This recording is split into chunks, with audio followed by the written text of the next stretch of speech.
Assalamualaikum warahmatullahi wabarakatuh. Perkenalkan, nama saya Suryanti, NIM 482012108093, kelas 2C Farmasi. Baiklah, kali ini saya akan menjelaskan mengenai emulsi. Apa itu emulsi? Emulsi adalah campuran dari dua cairan yang biasanya tidak bergabung, seperti minyak dan air. Perlu ditambahkan zat tertentu yang bertindak sebagai pengemulsi yang dapat membantu dua cairan dapat bercampur secara homogen dan stabil. Emulsi yang stabil harus mengandung tiga komponen utama yang disebut fase terdispersi, medium pendispersi, dan bahan pengemulsi. Bahan pengemulsi disebut juga emulgator, yaitu bahan yang digunakan untuk membantu proses emulsifikasi.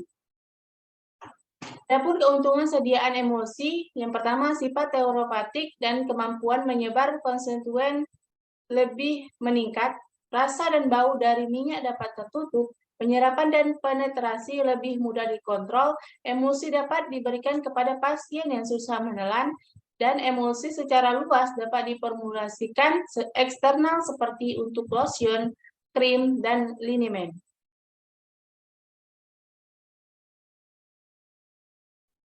Dan adapun kerugian sediaan emulsi, yang pertama, sediaan emulsi kurang praktis daripada sediaan tablet.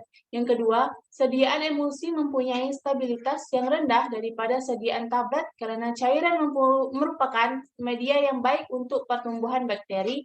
Yang ketiga, takaran dosisnya kurang teliti. Berikut komponen-komponen emulsi adalah: 1. Komponen dasar emulsi. Komponen dasar emulsi terdiri dari fase terdispersi, fase internal, fase dikontinu, fase dalam, fase pendispersi, fase eksternal atau fase luar, atau fase kontinu, emulgator, stabil emulsi. Yang kedua, komponen tambahan emulsi. Komponen tambahan emulsi merupakan suatu zat yang ditambahkan dengan tujuan mendapatkan emulsi yang lebih baik. Komponen tambahan tersebut diantaranya adalah corigen odoris, corigen staphoris, dan pengawet, dan lain-lain. Teori terbentuknya emulsi.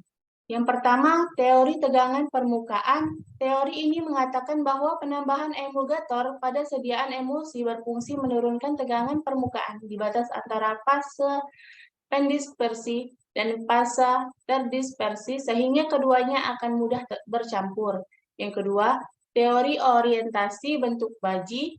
Menurut teori ini, pembentukan emulsi terbentuk karena sifat selektif dari emulgator, yaitu mempunyai sifat hidrofil, suka air, dan lipofil, suka minyak. Yang ketiga, teori film plastis. Penambahan emulgator akan diserap di antara kedua batas cairan yang tidak menyatu, sehingga emulgator akan membungkus masing-masing fasa, sehingga keinginan untuk saling menyatu di antara fasa yang sama dapat dihindari, sehingga akan terbentuk emulsi yang stabil. Yang keempat, teori rangkap listrik. Dan adapun macam-macam emulgator yang digunakan dalam pembuatan emulsi adalah: yang pertama PGA, kedua teragakan, ketiga span, 4 tuen, dan 5 kuning telur. Baiklah, mungkin itu saja yang dapat saya sampaikan. Lebih dan kurangnya saya mohon maaf. Wassalamualaikum warahmatullahi wabarakatuh.